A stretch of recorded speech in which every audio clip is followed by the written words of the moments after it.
the work. So it is accomplished by examining the literary devices, word choices, and writing structures the author uses within the work. So a literary analysis aims to demonstrate why the author used specific ideas, word choices, writing structure to convey his or her message. Kung ano yung ating ginagawa sa ating discussion. So yun lang yung sa literary analysis. So in order for you to create an effective literary analysis, first you have to read the text closely several times. That's also uh, what you're doing kapag tayo nagkakaroon ng parts of the day. Before you present it, of course, you should have read it thoroughly. Okay, focus on the ideas that are being presented. Think about the character's development and the author's writing technique. Kaya tayo ay may na-discuss sa mga unang nating discussions kung ano yung mga narrative conventions, what may be considered interesting, unusual, or important.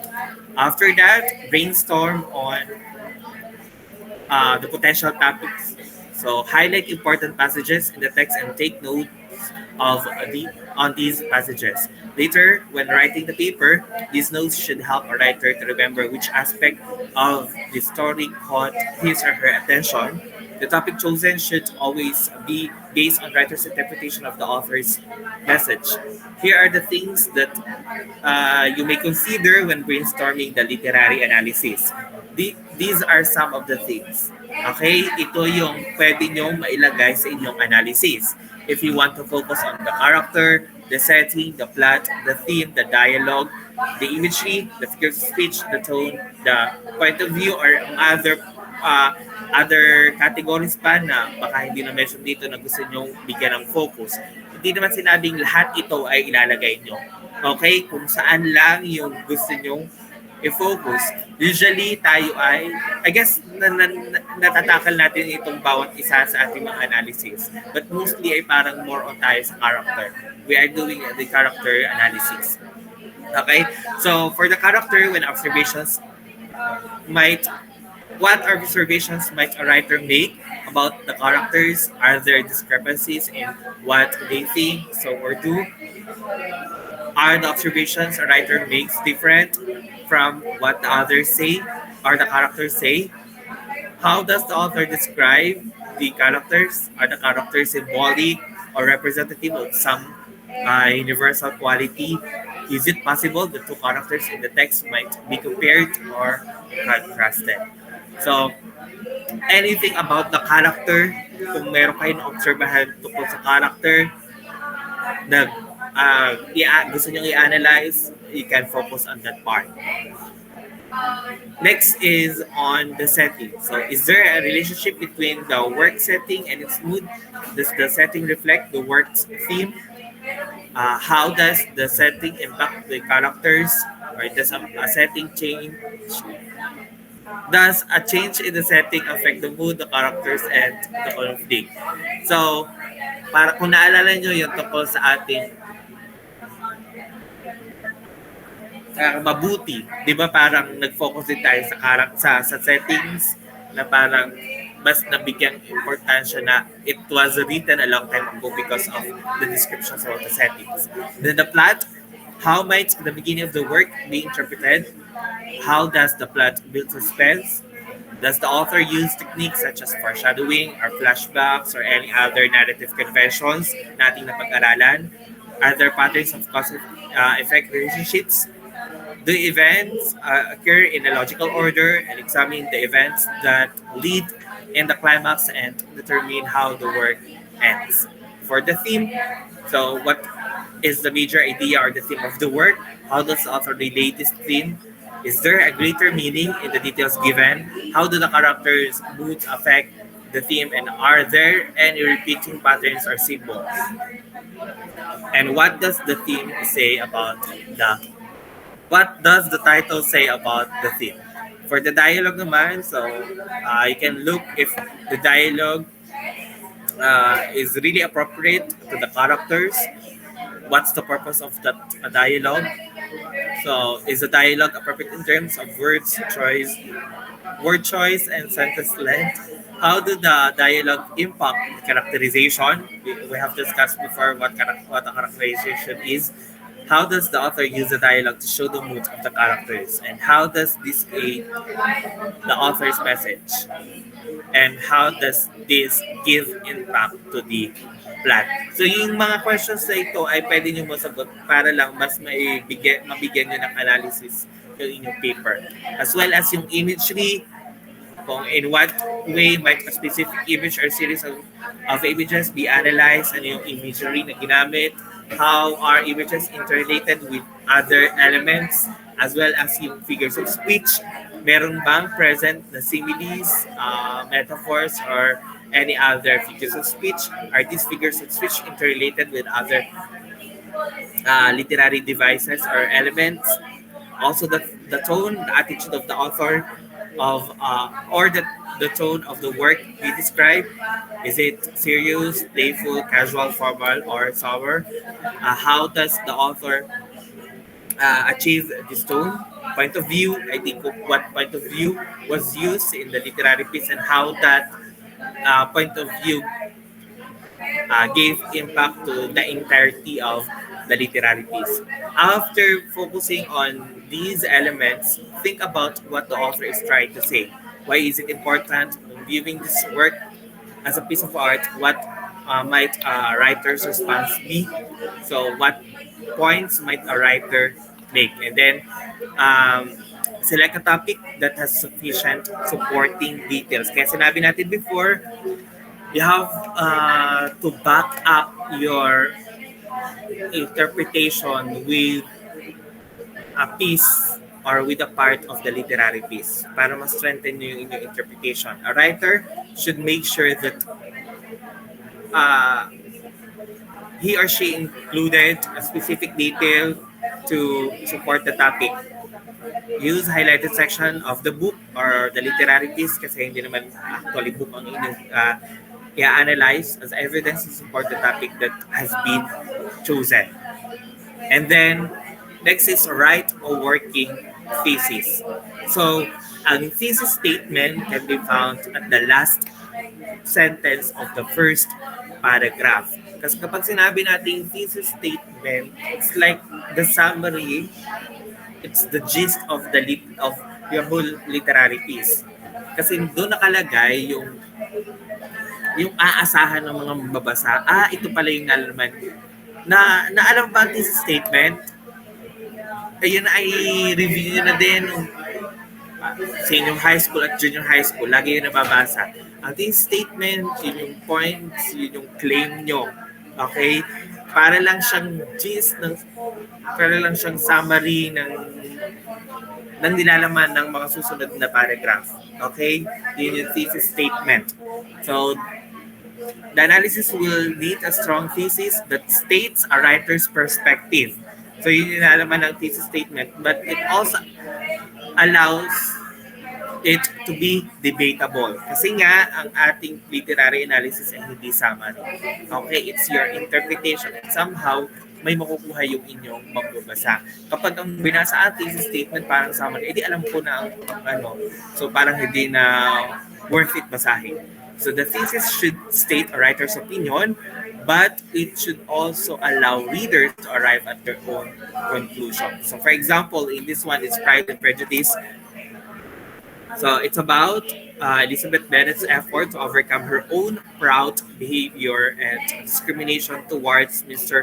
Darcy, as well as her family is affected by the hotness and preconceptions of the society and around them. So ito ay isang debatable thesis statement at ang nilalaman, this is just a part ng analysis, at ang nilalaman nito ng buong analysis ay tungkol dito sa overcoming ng behavior and discrimination toward Darcy, as well as yung kung paano naapektuhan ng kanyang haughtiness and perception ang society around him. So yun around them, yun yung doon iikot, dito sa thesis statement, dito iikot ang inyong buong analysis. Kaya sabi ko kanina, it's just a gist, parang summary ng buong paper nyo. Kasi usually yun yung unang tinitingnan ng mga babasahan. kung maganda ba ang inyong thesis statement. Kasi kung hindi maganda, hindi na babasahin ang inyong ang inyong kabuang analysis. Kasi nga again, ang thesis statement, yun yung para magdidirekta kung ano ba talaga ang kabuuan ng inyong literary analysis. So kapag na-present nyo ito, sa kanya ito expound, sa kanya ito totally explain in detail sa mga susunod na paragraph. Ang thesis statement ay guide lang ng inyong magiging kabuuan ng literary analysis. So this is debatable since it asks the reader, does Elizabeth actually exhibit hardness and preconceptions? Is this why she doesn't get along with Mr. Darcy?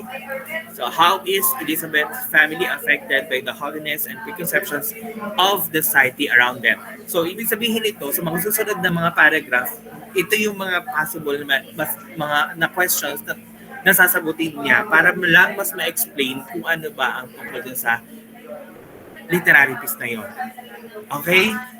So you should avoid a non-debatable thesis like this one. So, Pride and Prejudice is about five sisters and their journey to find love. So it's like summary na siya. So ganun lang pala. Parang hindi siya interesting basahin kasi i-explain lang ng author na ito kung sakaling ito ay isang part ng literary analysis, ito his statement. Explain lang niya kung na merong 5 sisters and their journey. So parang hindi na i-apply yung interpretation na sinasabi natin kanina that an literary analysis is the author's or the writer's perspective, interpretation or judgment or critical evaluation of the literary piece or of the work. And you should always remember that it should be backed up with pieces of evidence. Okay, make an extended list of evidence. So find more evidence from the text to support the working thesis, then select the evidence that will be used in the paper. Kaya nga kapag tayo nag-a-analyze ng literary piece, paano nyo ako mapapaniwala na ano ba yung na si Yazid ang namatay? Dahil po sir sa mga doon po sa nakita natin na sa part ng literary piece na ganun po, ganun. Okay? So, yun yung part ng inyong literary piece. Okay? Para lang masuportahan nyo yung inyong thesis statement para masuportahan nyo yung mismong analysis nyo. Then, refine the thesis. Make sure the thesis fits the evidence that has been presented. And organize the evidence, match the evidence to the order of the thesis. So, delete any of the original textual supports that may no longer follow the thesis and gather new evidence if it is needed. Yung common thesis statement, so for example, para lang mabigyan kayo ng view kasi medyo mas technical yung example at yung do sa example ng literary piece. And parang para mapababaw, for example, ang ating topic ay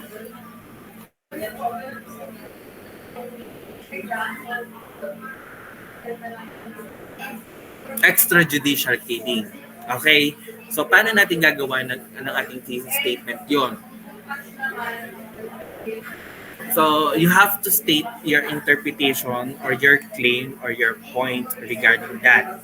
So, as a citizen, pwede natin sabihin na kayo ay you are against, whether against or pro sa extrajudicial killing. So, kung sakaling against tayo, extrajudicial killing, mas anong point nyo doon? And then you have to support it. Bakit kayo against sa extrajudicial killing or bakit kayo pro? Yes. Well, yes, mahirap pa yung topic. Anong mas madaling topic?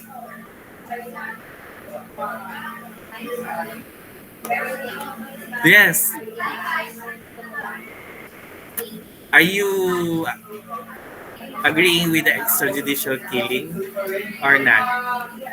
Kayla, what's your take regarding that? Para lang tayo, baka kasi nalilito pa sa statement. Against po ako, sir, kasi violation po siya sa right po sa life ng tao. Okay. So, kunyari, pwedeng thesis thing. Extrajudicial killing must stop because ang first point mo ay it is a violation to human rights. Yun ba sabi mo kanina? Yes po, sir. Okay, so yun yung unang point. So, ano pa ang sunod? Bakit kayo against? Remar.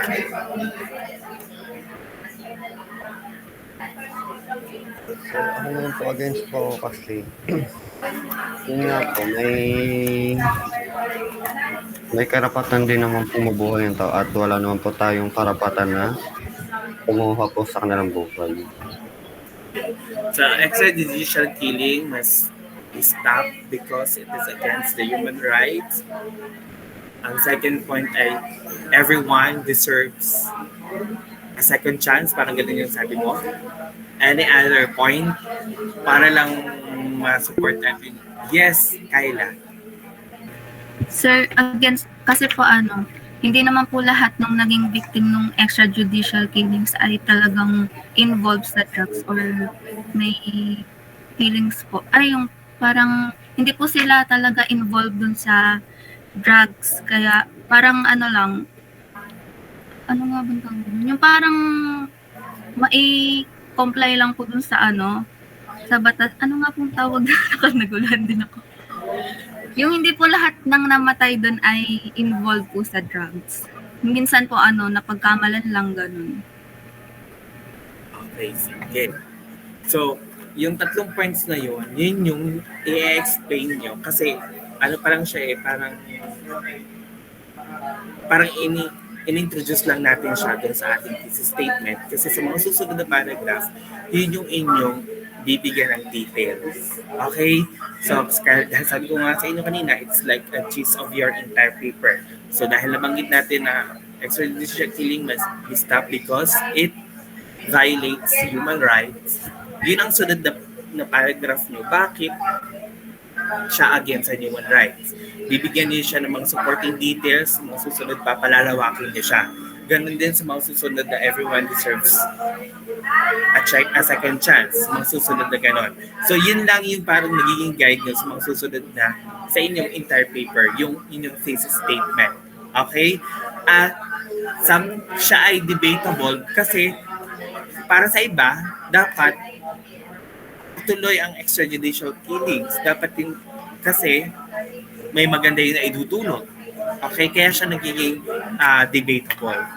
Okay, so sana inasusundan yung part na iyon. Hindi lang basta kayo naglagay na in the case ng sa ating literary piece, hindi lang basta siya summary. Okay? The paper, because this one nga, the paper is framed as a summary rather than a literary analysis. Kasi parang wala ng interpretation. Sa inyo, in-interpret nyo na masama yung extrajudicial killing. Kasi nga, nawawala ng karapatan ang bawat isa na magbago, na bibigyan ng second chance. Kasi nababiolate yung kanilang human rights. Kasi iba ay hindi naman guilty, ang iba ay innocent pero napaparusahan sa kasalanan hindi nagawa or something like that. Then next is interpret the evidence when writing. Okay. So organize the evidence, match the evidence to the order of the thesis, delete any of the original textual supports that no longer follow the thesis, and gather new evidence if it is needed. Kaya nga yung sabi natin before, meron tayong ini-insert na outside resources. Hindi lang basta part ng literary piece, pero para lang mas strengthen yung ating analysis, meron pa tayong outside resources. Na sir, kapag po may traumatic experience, ganun po yung nagagawa. Base po yun sa pag-aaral ng ganun. Okay, base po yun sa World Health Organization or any other agency or ng isang tao. So then interpret the evidence when writing a literary analysis. It's important for writers to make sure they express their personal interpretation of the work. Be careful that the literary analysis, as I keep on mentioning, is not a summary. Then you have to create a rough draft. Hindi naman isang gawaan lang ang literary analysis. Kaya pwede kayong magkaroon ng rough draft. Pero sa ating case ay isang submission lang siya. Okay? Kung ano yung inyong final, edi yun na. Since kayo ay group, edi magtulong-tulong kayo if you really achieved uh, a great interpretation. So, kung magkakaroon ng rough draft, you can start with outlining. Alam naman kung paano mag-outline, yung pre-write. So, it's like you are just only writing your thoughts and sentences. So, para nagkakaroon ng summary and then pagkatapos doon sa kanya, lilimiin yung inyong sinulat kung tama ba at aling point ang strong at alin yung kailangan yung moment. Yung bubble map naman, yung allows the writers to draw a connection from one idea to another. Yung, okay, sa unang bubble, ganun, and nagsasanga-sanga na kung ano ang mga related doon. It will give a writer a visual idea of a direction of the literary analysis as well as a writer to see the connections between the topics. Kasi nga dapat ay connected to each line or to each point ang inyong analysis. Then after that, kapag nakapagsulat na kayo, you have to revise the analysis, yung inyong first draft kung may kailangan ma-revise. You have to check kung na-achieve ba yung thesis statement. Is the thesis clearly stated in the first paragraph? Again, thesis statement, isa lang sentence siya, nasa unang paragraph siya. So, ganito na lang yung point, yung ating flow. Though yung presented example ay medyo maikli. Okay, so I just got this also from internet, the same way with these points. So, ang ating introduction ay you have to give us a background of the author. If walang author, it's okay. Also a background of the literary piece. Okay? Then, sunod na ay ang inyong thesis statement. The blue one is in this one. So, Ernest Hemingway is widely recognized as one of the most important stylists in modern American literature. Characterized by short, simple sentences with few adjectives, extensive use of repetition and colloquial language, his style also avoids emotionalism and is developed extensively through the use of understatement. So the effect of this author's a disciplined approach in the craft of writing makes him one of the most romantic writers of the 20th century. This is the thesis statement. Hemingway's novella, The Old Man and the Sea, demonstrate his ironic and stylistic approach. So, dito iikot sa kanyang ang literary na analysis sa ironic and stylistic approach and deals with the theme of narrating profound ethical challenges. Since nabanggit dito kanina na yung stylistic approach niya, so Hemingway describes his own approach to his style of the Old Man and the Sea in an interview as one that depends on close observation. That is, so this is part of the supporting details para lang mabigyang diin yung tungkol sa stylistic approach na ginamit. Therefore, so kapag yung direct quotation nyo class ay mahaba and more than 4, naka-indent siya, naka-indent. Pero pag part lang ng literary piece, kunwari isang sentence lang, pwede niyo siyang i-insert within that sentence but you have to put quotation mark. Okay, but this one is quite longer at hindi naman kayang ma-omit kasi mahalaga yung mga parte, hindi dapat ma-omit. So, ilalagay lahat. So, i-indent niyo siya at pantay-pantay sila. Ito kasi class yung first indent. So, dito siya. Hindi siya dapat kalinya nito at pantay-pantay siya. Okay, so next. So, maybe you can consider is a sentence structure varied? Does the structure of the analysis emphasize the main ideas? Is the third-person point of view used throughout the entire essay since it's a formal writing, technical writing? hindi tayo gagamit ng I. Para katulad ng ginagawa niyo sa thesis. Okay? So, third person tayo. Has the present tense been used to discuss the work and the past tense to describe the author's background? Have quotation marks be used around direct quotations? Ito yung sinabi kanina ng sir, kapag siya ay direct quotation, you have to put quotation marks. Now, in this case, we are going to use the MLA style. Hindi yung APAs, hindi yung APA style. Since it's literature, we have to use the MLA style. So has extraneous information that does not support the thesis been eliminated? Kasi nga, sabi natin kanina, yung thesis statement nyo, yun ang pagbabasehan nyo, yun yung guide nyo sa inyong literary piece, na inyong literary analysis.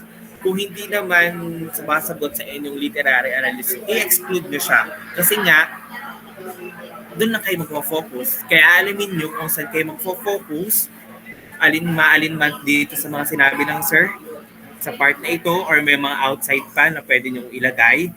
Dito lang, at kapag na-determine nyo na kung alin ditong topic ang inyong i-analyze, doon na lang kayo iikot sa inyong thesis statement. Okay? Kasi yun lang yung inyong interpretation. So, have clear transitions been used? Have clear transition been used between sentences and paragraph?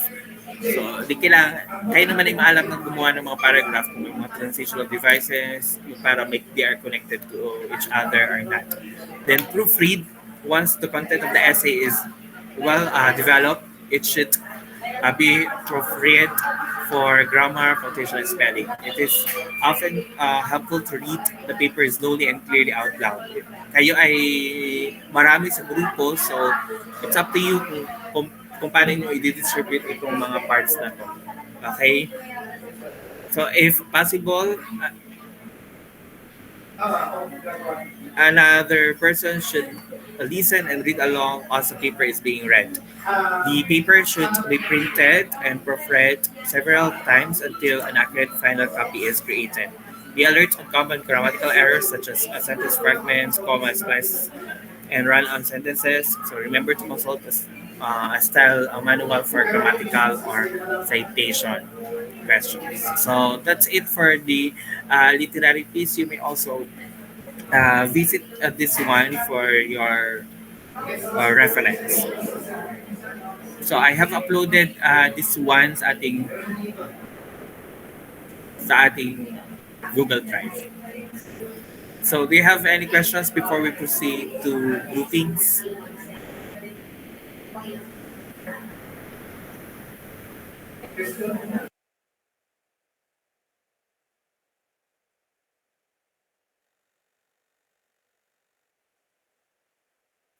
Wala pang question, sir, so far. Okay. So, yun yung purpose kung bakit ako pupunta sa inyong kada grupo. Kung saka may encounter kayo habang gumagawa, ay di may tanong nyo sa akin. Okay? So, tayo ay one-time submission lang, kaya dapat ay gagalingan nyo. Yun. So, sana ay kayo ay kumpleto sa kada grupo nyo. Take a screenshot ha kapag kayo ay nagmi-meeting. And most especially kapag nadudoon ng set. Okay? Kasi, okay. Wait lang. So, kasi ilalagay niyo yan sa inyong paper.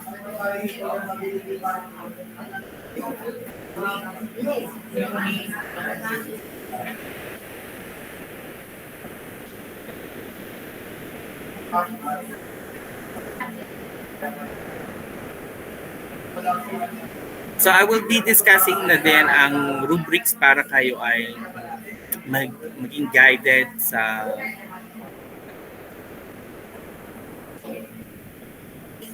paggagawa. Hindi ko naman sinasabi na ngayon ay dapat may matapos na agad. Okay.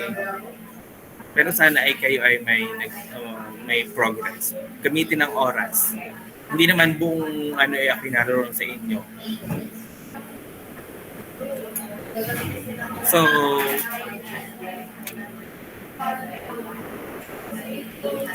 You will be graded based on the content, the usage, and mechanics and the organization.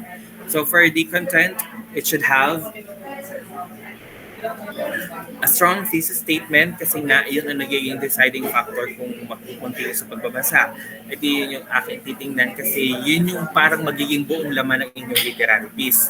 So you should have a good thesis statement. Di dapat nga alamin nyo kung saan kayo magpo-focus.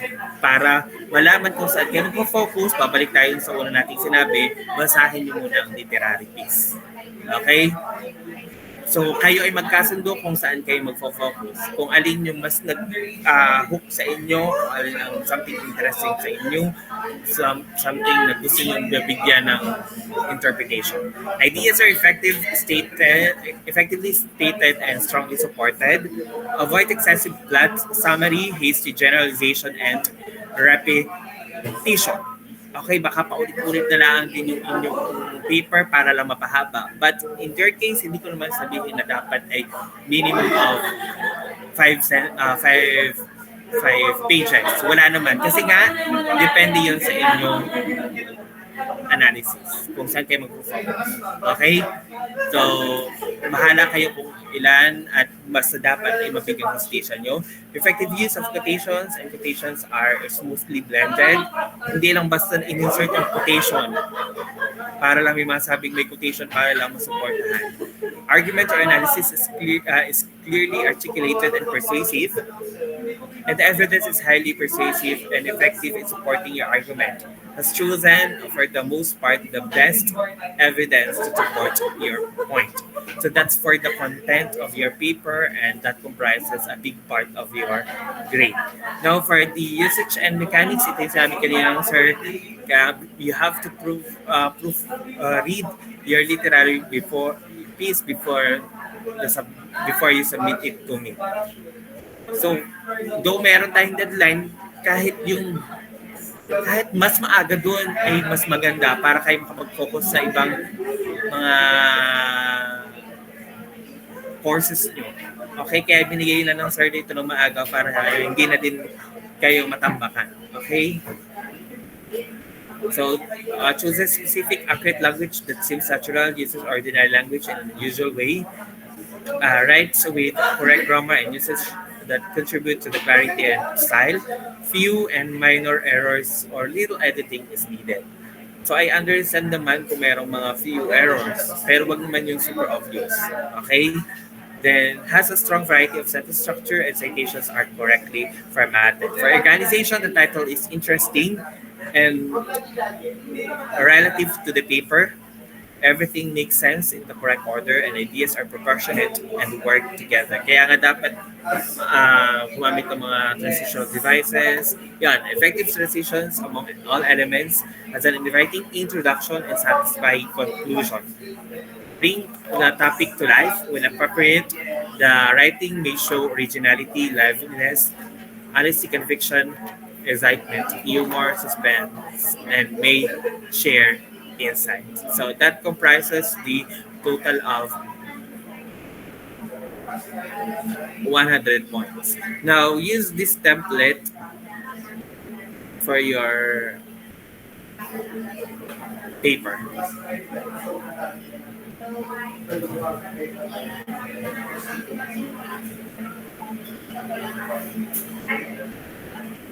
So hindi pala na-view sa aking edit. Hindi pala na-view pag kiniklik yun.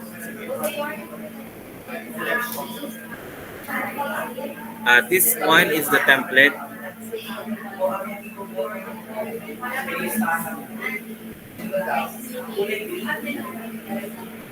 Okay. So, ang inyong literary analysis title. Class, hindi siya yung title ng inyong literary piece ha, yung inyong analysis title. Okay? Then, dito ay members alphabetically arranged. Una muna ay ang first name. Okay? Then, yan. Dito nyo na dire-diretso na kung ano yung inyong analysis. So again, introduction, information about the author, the literary piece, and then saka yung inyong thesis statement.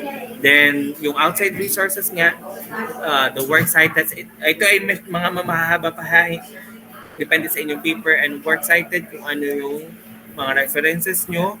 The next ay i-insert nyo din ang full copy ng inyong paper, yung literary piece, yung original copy ng inyong literary piece, and then yung documentation. So kung yung meeting date, kung kailan, patulad ngayon, ay di October 24, 2023. So anong time, and then kung ano yung nagawa ninyo, kung ano yung napagpulungan ninyo. Okay, or kunyari ngayon, division of labor or mga assignment of tasks, anything. Next, ayun, screenshot siya, class, ng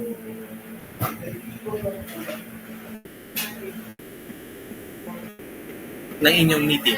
Okay, especially kung si Sir ay nasa inyong meeting.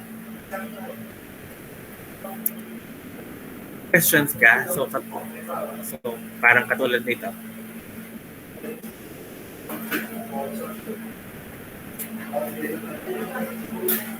Okay.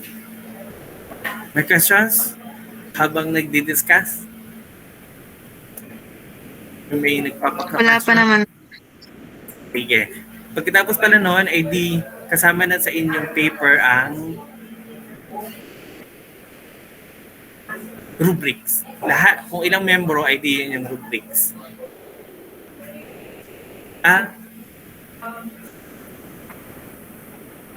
Isa lang pala. Isa lang pala dun sa rubrics. So sa finals ang madami. So depende sa member. Pero saka ko na muna yung i-discuss. So I guess that's all for today.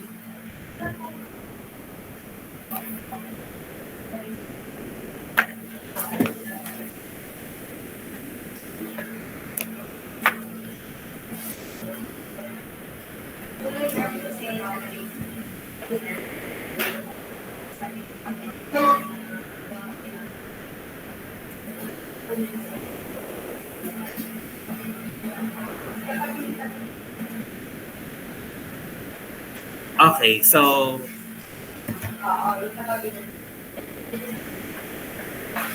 pa-email sa akin ng link na pinag-e-editan niyo. Yung Google Docs niyo. Okay? So sana ay pag nag-meeting din, ay di naka-share screen. Especially yung inyong docs. Para kasi kaya nga siya collaborative work para nakikita doon pa lang nakikita ay parang mali yung sentence na gano'n. Yun yung purpose ko bakit kayo may group meeting na. Okay? Ay di kung kayo mag-meet ng outside the class hours, pwede naman, or kunyari sa face-to-face nyo habang naghihintay ng or may pakante, pwede naman. Pwede nyo din siyang i-document, ilagay doon. Sige. So wala nang questions, pumunta na ako sa kada grupo. So please do update